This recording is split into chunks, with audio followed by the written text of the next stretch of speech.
Frédéric Vincent, bonjour. Donc, Salut Eric. Frédéric, c'est un plaisir de te recevoir. Je suis très content de faire cette interview parce que je suis un lecteur assidu de ton livre Zéro Mental. Comme tu vois, je l'ai bien lu, Ouais. il est souligné, etc. Et Ça, c'est un livre d'un bon pratiquant. D'un bon pratiquant. voilà, effectivement. Et donc, j'ai trouvé ce livre extraordinaire, Zéro Mental, ce concept extraordinaire. Surtout que je pratique la pleine conscience et l'hypnose aussi. Je trouvais que les liens que tu faisais entre ces disciplines sont vraiment très pertinents. Et j'ai voulu mieux te connaître. Et puis j'ai eu la chance de pouvoir te contacter et aujourd'hui d'organiser tes séminaires en Belgique, notamment Zéro Mental Immersion. On va en parler dans quelques instants. Et Zéro Mental praticien. Donc comment devenir praticien pour créer des changements rapides. Donc tu vas expliquer tout ça. Dans un premier temps, ce qui serait bien pour les personnes qui nous écoutent, c'est que tu te présentes et que tu nous dises aussi comment tu en es venu à créer ce concept génial de zéro mental.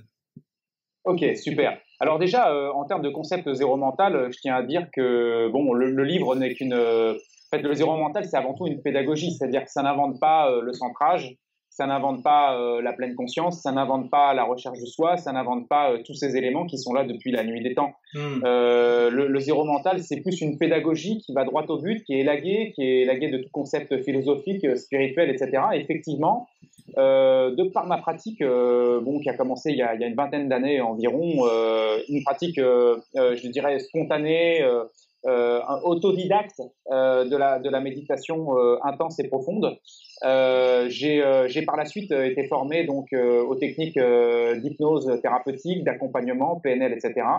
Et donc, à un moment donné de ma pratique, j'ai ressenti le besoin de créer des liens entre ce que j'avais profondément déjà compris et intégré en moi et de ce qu'on me parlait, de ce qu'on m'expliquait ou de ce qu'on me transmettait en termes d'état d'hypnose et de suggestion et de techniques de changement et de reprogrammation de l'inconscient et de toutes ces choses-là.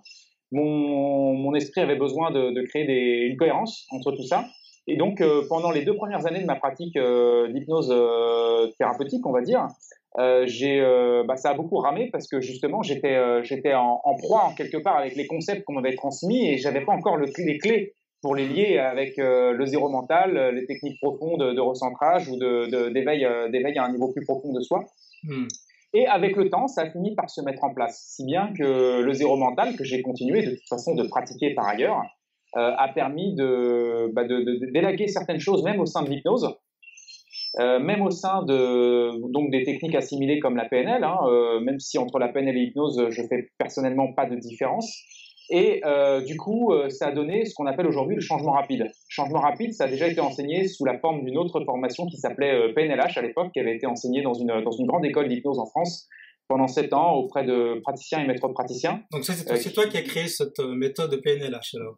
Ouais, j'avais co-créé cette méthode en fait à l'époque avec une personne qui s'appelle Kevin Finel et du coup on avait enseigné ça au sein de son école qui s'appelle Archhypnose et du coup très connu voilà, d'ailleurs comme école aussi, ouais, très connu. Il y a des vidéos d'ailleurs, j'ai vu que tu intervenais dans cette école. Tout à fait. Donc, je suis intervenu dans cette école par ailleurs également en auto-hypnose pendant 7 ans aussi. Les groupes de Paris, donc tous les mois, on avait des personnes qui venaient en auto-hypnose. Et la pratique du zéro mental a quelque part teinté un peu aussi ma façon de communiquer cette pratique de l'auto-hypnose et de l'hypnose et de la PNH. Si bien que l'auto-hypnose s'est transformée plus en une forme d'auto-hypnose immédiate, la PNLH s'est élaguée encore de certains concepts, etc. Et aujourd'hui, ça devient le changement rapide, le zéro mental avec toute sa densité, puisque là, par exemple, tu parlais du livre. Effectivement, le livre n'est qu'une partie en fait aujourd'hui du zéro mental. C'est plus la partie mentale off. Voilà, c'est plutôt la partie mentale off. Grosso modo, pour les lecteurs, j'explique rapidement puisque c'est aussi le but de cette interview. Grosso modo, vous avez 3 piliers pédagogiques. Le premier pilier pédagogique, c'est le mental switch. Au sein de zéro mental, le mental switch. Le mental switch, c'est tout ce qui est le rapport au mental en fait, la reprogrammation mentale. Et les techniques de reprogrammation rapide de l'inconscient, donc de changement de croyance, changement de perception, utiliser les métaphores, utiliser l'imaginaire et toutes ces choses-là. Donc, en zéro mental, on ne rejette pas le mental, mais on fait en sorte de mieux le comprendre pour mieux s'en émanciper par la suite, mais aussi pour l'utiliser en vue de mieux reprogrammer nos comportements, nos habitudes, nos émotions et toutes ces choses-là. Donc ça, c'est le mental switch. La deuxième partie, c'est le mental off. Effectivement, c'est l'objet principal du livre. C'est comment je me recentre vite, comment je peux avoir des raccourcis pour entrer rapidement en méditation vide, c'est-à-dire sans contenu ou sans pensée ou avec très très peu de pensée, ce qu'on appelle la zone off. Et puis, il y a aussi la partie point zéro, qui est déjà évoquée dans le livre Zéro Mental d'une certaine manière, mais qui surtout va être beaucoup développée dans l'avenir, qui fera aussi partie des stages d'immersion. C'est vraiment un travail en amont des croyances racines de qui on imagine être et de ce qu'on croit être le réel. Donc, c'est un travail très profond. Voilà, toutes ces choses-là pour te dire un petit peu comment je me situe, pour t'expliquer un peu mon parcours. Mais, ok, super. Écoute, pour les personnes qui connaissent pas, ils entendent le terme zéro mental. Pourquoi zéro mental? En quoi le mental est un problème? Alors, en quoi le mental est un problème? Je dirais que le mental, sans mental, pas de problème quelque part. Je veux dire, on a un problème dès lors qu'on y pense. Qu'est-ce qui constitue nos problèmes aujourd'hui? C'est notre façon d'y penser, c'est le regard qu'on pose là-dessus, conditionne finalement les pensées qu'on va avoir là-dessus et qui conditionne du coup les émotions et les réactions qu'on va avoir par rapport à ce même événement. Et on s'aperçoit qu'en fonction de différentes personnes, on a différentes réactions, différents types de façons de voir, différents types d'aborder cet événement et donc différents types de niveaux de problèmes, voire de ce qui peut être un problème pour quelqu'un ne l'est pas pour d'autres. Il peut même être une solution pour un autre. Donc, le filtre mental est un conditionnement profond qu'il y a entre nous et la réalité. Et donc, ce filtre mental, il est très flexible. Hein, c'est un peu comme une forme de rêverie globale, permanente, qui filtre notre perception de la réalité, ce qui fait qu'on est tous dans un monde subjectif et imaginaire, hein, virtuel, personnel. Et donc, du coup, s'il y a un problème, il est uniquement sur ce filtre mental. Toutes les thérapies qui fonctionnent ont forcément modifié le filtre mental en question. Alors tu amènes justement un concept, excuse-moi, tu amènes justement un concept qui est très étonnant et nouveau, enfin je trouve, on en entend peu parler, c'est que le mental est le plus grand hypnotiseur de tous les temps. Est-ce que tu peux un peu nous expliquer ça? Ouais. En fait, c'est vrai que là où on parle d'état d'hypnose et attention, je vais te mettre sous hypnose ou attention, il va peut-être me mettre sous hypnose, c'est vrai que le zéro mental est assez éloigné de cette notion-là parce qu'on se rend compte à quel point lorsque l'on médite, hein, lorsqu'on pratique la méditation, lorsqu'on essaye d'arrêter ses pensées, on se rend compte à quel point le mental nous hypnotise. C'est-à-dire qu'il nous amène ici et là, et à droite, à gauche. Et les pratiquants de méditation ont tous été concernés et, je dirais, confrontés quelque part à ce mental qui vagabonde en permanence. Et un exemple très simple, c'est que tu parlais de problème tout à l'heure. Qu'est-ce qui fait qu'il pourrait y avoir un problème ou en quoi le mental pourrait être lié à des problèmes? C'est que il y a plein de gens qui pensent à des choses qu'ils ne veulent surtout pas penser. Et ils sont prisonniers un peu de ça. Quelqu'un qui veut surtout pas être comme ça, quelqu'un qui veut surtout pas penser à ça, quelqu'un qui veut surtout pas se souvenir de telle chose. Et ça, c'est du mental qui aujourd'hui fait que l'être humain, il est plutôt esclave de son mental que maître de son mental. Oui, c'est vrai que les gens, quand ils ont des émotions, ils sont déprimés, anxieux, ils pensent toujours que c'est à cause de l'extérieur, à cause des situations, à cause des personnes. Et toi, ce que tu expliques, c'est qu'en fait, c'est à cause de cette hypnose dans laquelle on est, qui est générée par notre mental. C'est ça, hein? C'est ça, tout à fait. La plupart des gens vont dire, oui, mais j'arrive pas à arrêter mon mental, c'est impossible. Zéro mental, ça me paraît impossible.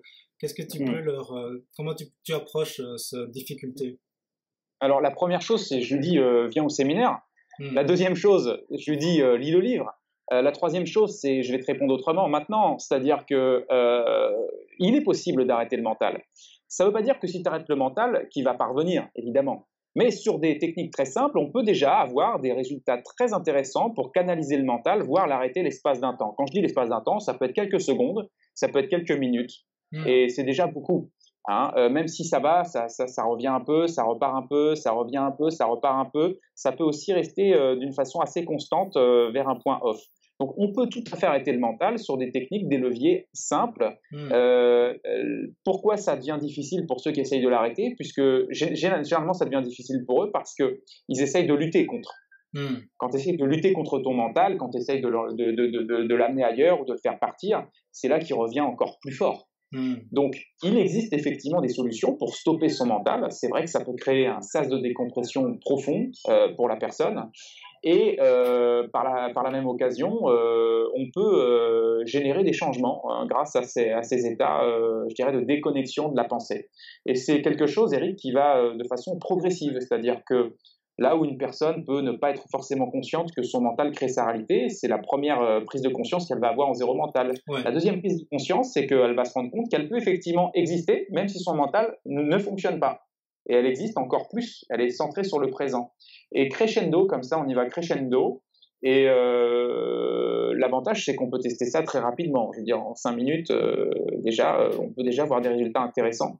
Donc, Oui, c'est ça que j'ai trouvé génial dans ton livre, c'est que les techniques sont simples, très compréhensibles, très, très simples. Et ce que tu dis que c'est, non seulement c'est très efficace, mais tout le monde peut le faire, en fait. D'ailleurs, c'est ce tout que le monde peut le faire. Ouais. Bien sûr. Je veux dire, l'un des leitmotifs du zéro mental, c'est pourquoi ça appartiendrait aux moines méditants dans l'Himalaya, pourquoi ça appartiendrait seulement à une élite. Non, il n'y a pas d'élite. Le soi, ça nous concerne au premier plan. Le mental, ça nous concerne au premier plan. Et il n'y a aucune raison pour qu'on soit esclave de notre pensée alors que d'autres le sont moins. Ouais. Maintenant, je ne promets pas que vous allez vous libérer du mental ad vitam aeternam en pratiquant zéro mental, mais vous allez gagner en confort, vous allez gagner en maîtrise de votre mental et vous allez gagner en liberté. Donc, c'est ça le chemin. Et alors justement, tu organises un séminaire à Bruxelles du 16 au 20 novembre, ce sera au Club Aspria. Donc j'ai la chance de t'inviter pour ce séminaire, de l'organiser. Et est-ce que tu peux nous dire quel sera le contenu de ce séminaire? Enfin, j'imagine c'est ce que tu viens d'expliquer. 5 jours d'immersion, c'est beaucoup. Quels sont les résultats que les gens peuvent attendre aussi de ce séminaire? En quelques mots. En fait, l'avantage, c'est qu'effectivement, dans ces séminaires-là, c'est total. Déjà, c'est 5 jours, c'est constant. Et moi, je suis là pas seulement pour communiquer les techniques, mais aussi pour générer beaucoup de recadrage et aider chacun à développer des choses et à dépasser des limites de perception qui pourraient l'empêcher d'atteindre justement un résultat qu'il est venu chercher en séminaire. Je dirais que le séminaire, il va être proportionnel aussi à la programmation qu'on se fait de tout ça. Si on vient dans ce séminaire juste pour se détendre, on va se détendre, c'est très bien, on va sûrement apprendre un peu plus que ça. Mais si on vient dans ce séminaire pour changer quelque chose de profond en soi ou changer sa vie dans ce séminaire, tout dépend les niveaux sur lesquels vous allez agir. On a tous des piliers émotionnels qui peuvent nous bloquer, nous empêcher. Tant qu'on ne les a pas nettoyés, ils peuvent potentiellement être présents. Des peurs ou des angoisses ou des blocages ou des croyances qui font qu'on pense que ce n'est pas pour nous, que ce n'est pas possible ou que ça n'arrivera jamais ou qu'on n'ose pas aller réaliser ce à quoi on aspire profondément ou des choses comme ça. Donc, si tu veux, dans ces séminaires-là, c'est un peu une washing machine. C'est une machine nettoyée. Je veux dire, en permanence, on va nettoyer. L'avantage, c'est cette interaction qu'on peut avoir ensemble. C'est cette dynamique de groupe aussi qui fait que forcément tout le monde est dans le même bateau. Et il y a une adaptation permanente où j'utilise également le langage hypnotique pour aider chacun à cheminer en lui-même sans pour autant être dans la nécessité de partager de façon très précise ce qu'il fait. C'est pas une thérapie de groupe, mais c'est effectivement un travail qui va se faire en parallèle en soi. Et à partir de là, c'est aussi des clés dont on va pouvoir se servir par la suite. Donc il y a beaucoup de pratiques, donc il y a aussi beaucoup de pratiques.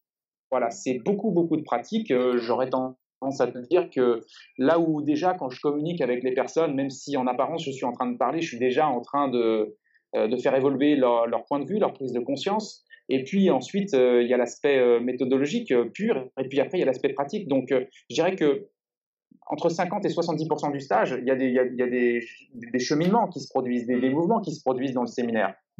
Et donc, voilà pourquoi effectivement, ça a beaucoup de bons résultats. Alors, on m'a demandé aussi, mais moi, si j'ai jamais médité, si je pars de rien, est-ce que c'est bon pour moi? Moi, je pense que oui, mais ta réponse serait intéressante. C'est ouvert vraiment à ceux qui sont totalement débutants, j'imagine.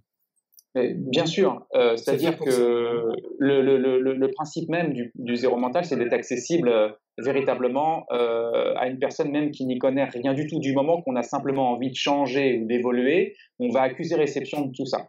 Et puis ceux qui sont déjà en ligne, qui ont déjà pratiqué l'auto-hypnose, qui ont déjà pratiqué de la méditation, des choses comme ça, ils vont forcément trouver des complémentarités parce que, comme tu l'as dit tout à l'heure, la grande spécificité et le caractère inédit du zéro mental, c'est vraiment d'avoir réuni à la fois la puissance de l'hypnose et de l'auto-hypnose avec la puissance de la pleine conscience, du retour à soi et du dépassement même de la notion de, je dirais, d'identité.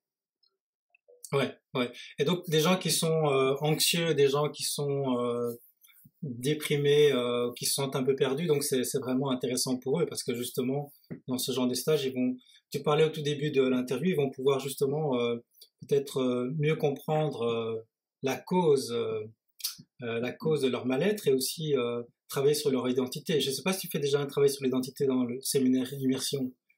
Si on parle Alors, la cause de leur mal-être, oui et non, parce qu'on va s'apercevoir qu'on n'a pas besoin de savoir pourquoi on ne va pas bien pour savoir comment on veut être maintenant. Et puis également, on va s'apercevoir qu'il est possible de se connecter en nous à une partie de nous, un peu plus au-delà de l'imaginaire, qui va pouvoir reprogrammer pour nous des choses en nous, même si on ne sait pas trop d'où ça vient ou ce que c'est ou de quand ça date. Voilà, on va pouvoir quand même laisser une partie de nous agir de façon thérapeutique en nous.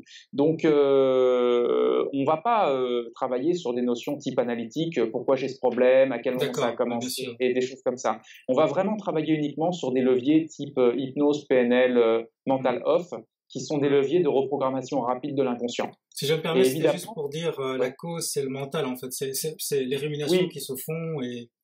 Voilà, c'est pour ça que je te disais oui et non, parce qu'effectivement, ça permet de comprendre la cause dans le mécanisme, en fait, dans la structure. Qu'est-ce qui fait qu'il y a un problème? Ah, tiens, c'est une croyance que j'ai par rapport à ça. Ah, ok. Ah, qu'est-ce qui fait que j'ai un problème? Ah, bah, parce que j'ai une émotion qui génère telle idée. Ah, ouais, d'accord, ok. Qu'est-ce qui fait que j'ai un problème? Et ah, tiens, il y a tel déclencheur qui est là. Ah, d'accord, ok.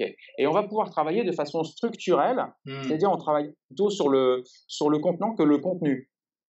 Et comme tu parlais d'identité juste avant, cette identité, on travaille dessus. Alors, on peut y travailler d'une façon assez classique, c'est-à-dire qu'est-ce que ça change en moi, comment ça me redéfinit en tant que personne. Et puis, on va pouvoir travailler sur l'identité, surtout au niveau du point zéro, puisque le point zéro va nous permettre de nous établir dans un état, entre guillemets, méditatif, en amont des croyances de qui j'imaginais ou de ce que je crois être le réel. C'est-à-dire qu'on va vraiment se placer en amont de la première pensée qui surgit. Donc, le point zéro, c'est un espace qui est en amont du mental, c'est ça que tu veux dire? Absolument, voilà, en amont du mental et donc en amont de tout ce que j'imagine de moi, puisque le mental, c'est une combinaison de choses virtuelles et imaginaires. Donc, si je m'établis en amont du mental, je m'établis en amont de mon imaginaire et donc en amont de ce que j'imagine de moi. Parce que si je pose la question à n'importe qui, qu'est-ce que tu es? Il va passer par son imaginaire pour me répondre. Ah bah moi je suis quelqu'un comme ci, comme ça, quelqu'un comme ci, comme ça. Et puis c'est une identité qui est imaginaire et qui change en permanence d'ailleurs dans la vie. Si je me place en amont de ça, je vais me libérer d'énormément de choses et ça va nous ouvrir le champ des possibles en termes de changement. Ok, donc, magnifique. Voilà pourquoi, à quel point c'est effectivement un travail profond que je vous propose. C'est un travail profond qui, donc, pendant 5 jours, et les gens ressortent avec une meilleure connaissance d'eux-mêmes, j'imagine, une libération, certainement, en tout cas des techniques qui leur permettent de ne plus se sentir esclave de son mental, qui génère toutes ces émotions. Ouais, alors une connaissance d'eux-mêmes, plus précisément, voilà, une connaissance davantage de comment fonctionne le corps d'habitude, c'est-à-dire le corps mental, le corps physique, les réactions, les pensées, auxquelles d'habitude on s'identifie et puis qui conditionnent énormément donc tout ce qui va se produire en termes de réactions émotionnelles, de comportement, d'habitude, etc.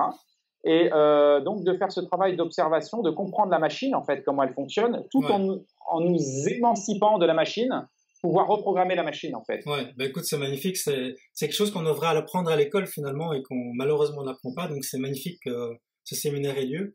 Alors ça, c'est une partie du zéro mental, on s'intéresse à soi, on travaille sur soi et je crois que c'est jamais fini. Mais en même temps, tu développes aussi toute une pédagogie pour aider à libérer l'autre, pour les thérapeutes, pour les gens qui veulent se lancer en thérapie, pour les gens qui font du coaching.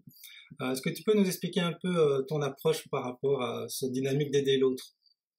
Oui, tout à fait. Alors, la dynamique d'aider l'autre, déjà, elle passe par un aspect fondamental qui est inclus dans les 12 premiers jours de changement rapide niveau 1 Mental Switch, c'est l'aspect de la suggestion.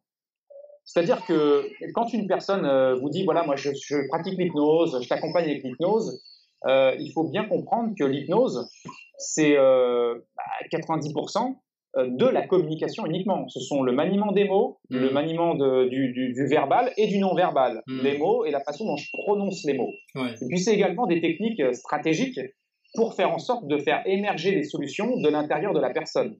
C'est des techniques stratégiques qui nous permettent de recadrer l'imaginaire de l'autre. C'est des techniques stratégiques qui nous permettent de travailler sur son imaginaire pour le moduler, le transformer. Donc, c'est la base de la communication efficace et qui inclut forcément la capacité à gérer, à modifier l'imaginaire de l'autre pour le reprogrammer.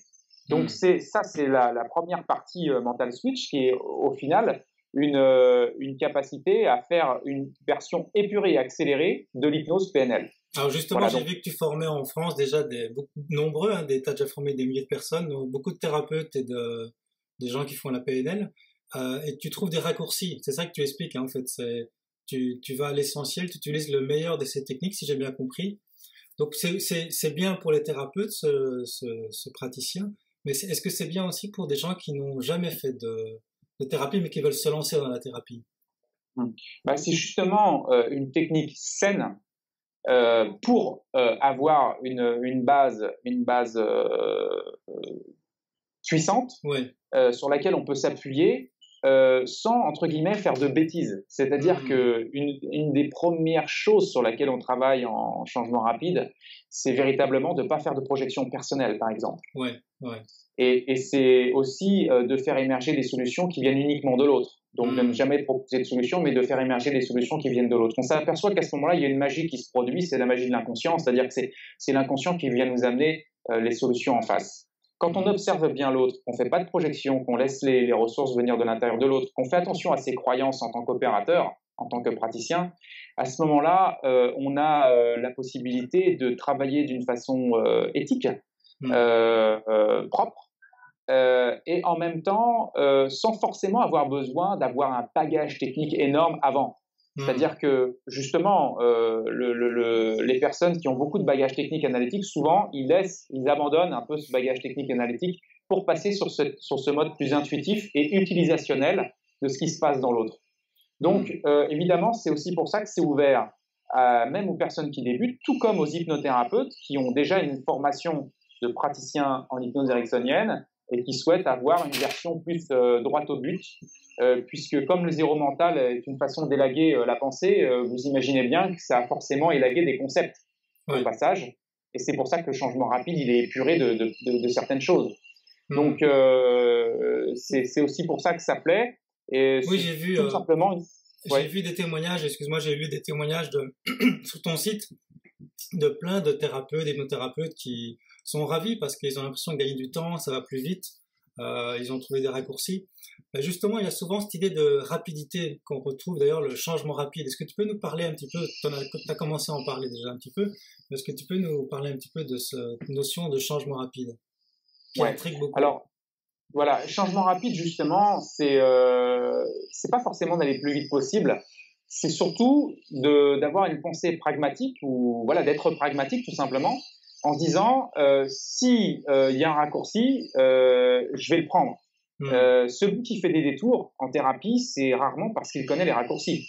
Hein, on sait que la thérapie, c'est pas une balade de bien-être, donc forcément, si on prend du temps à ramer sur certaines choses, c'est bien qu'on n'a pas vu le raccourci.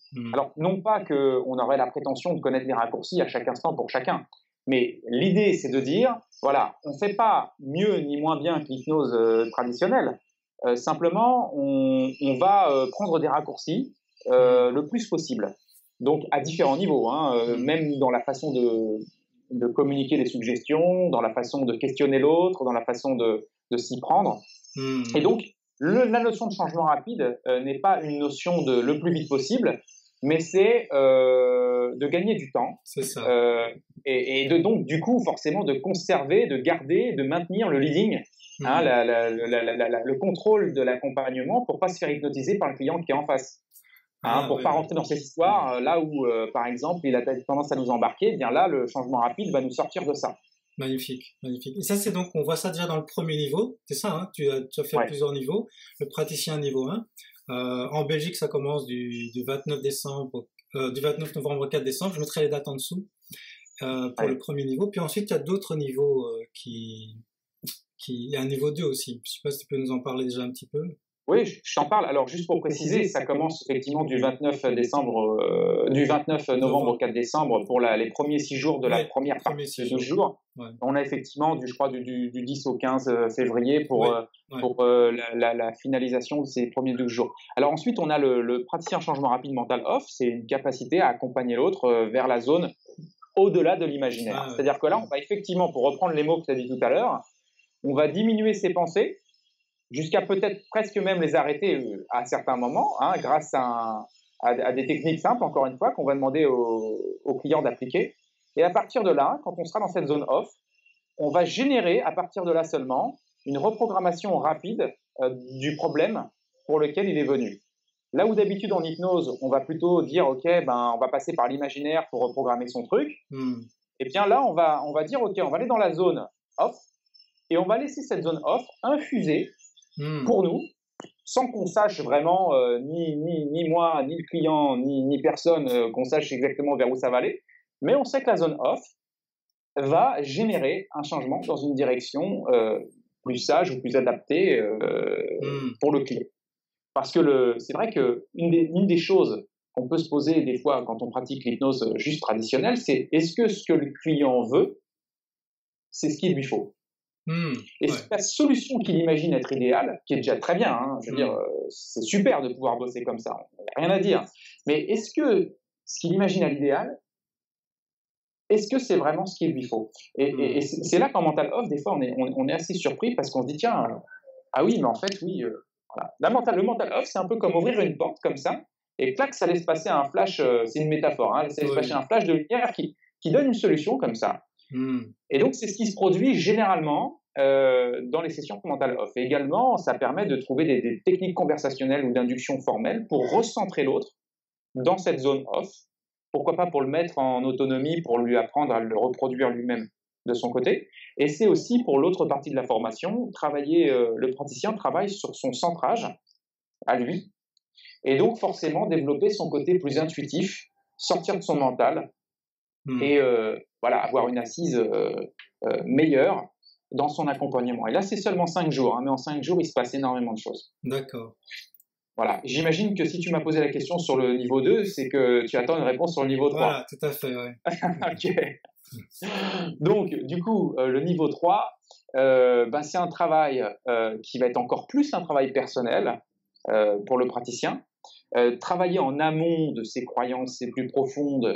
Quand on parlait de le mental est un hypnotiseur, justement travailler sur cette hypnose pour aller vers vraiment une déshypnose profonde, avoir des flashs, je dirais d'éveil, des flashs de pleine conscience avancée, de recadrage vraiment sur la notion de réel, et à partir de là, de tellement bien comprendre ça, qu'on pourra potentiellement s'en servir pour reprogrammer des choses dans notre vie, et également, potentiellement, pouvoir amener l'autre vers cette zone point zéro, vers ce point zéro précisément, si tant est qu'il en ait le besoin, si tant est qu'il en ait la demande, c'est un peu plus rare, d'accord ? Mais néanmoins, nous, ça va nous permettre de comprendre le zéro mental dans son ensemble, ce qui fait qu'une fois que j'ai fait le mental switch, le mental off et le point zéro, je suis enfin praticien zéro mental, et là je sais accompagner avec toute la palette d'outils, et que même si j'utilise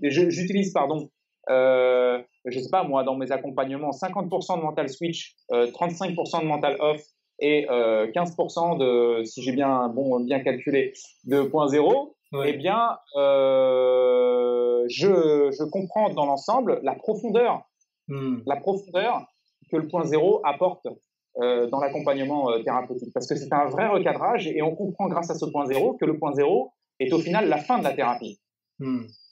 Quiconque atteint le point zéro d'une façon, on va dire, permanente, même si c'est peut-être utopique, c'est la libération et c'est la fin de la thérapie. Et ça, c'est ce que j'explique effectivement dans les formations, non pas parce que je le dis, mais parce que je le démontre. Loin de moi l'idée de convaincre qui que ce soit. On y va progressivement, comme dans toutes les vidéos que vous avez pu voir, tous les processus que j'emploie dans les formations. On ne travaille que sur des séquences de lieux communs, d'évidence, pour amener progressivement le cerveau à, je dirais, upgrade, mettre à jour son niveau de perception jusqu'à aller vers cette perception-là.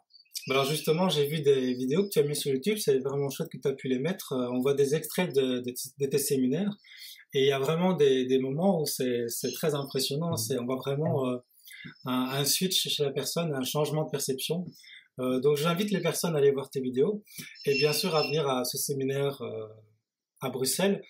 C'est rare qu'on a comme ça, je trouve, un paquet complet, efficace, où tout est synthétisé, les outils les plus efficaces de l'hypnose, de la pleine conscience et de la thérapie sont synthétisés.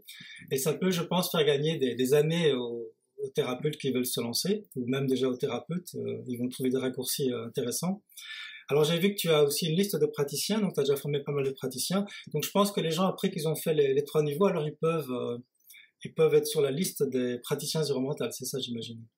Alors, sur la liste, il y a différents niveaux, ça dépend le niveau que vous avez intégré.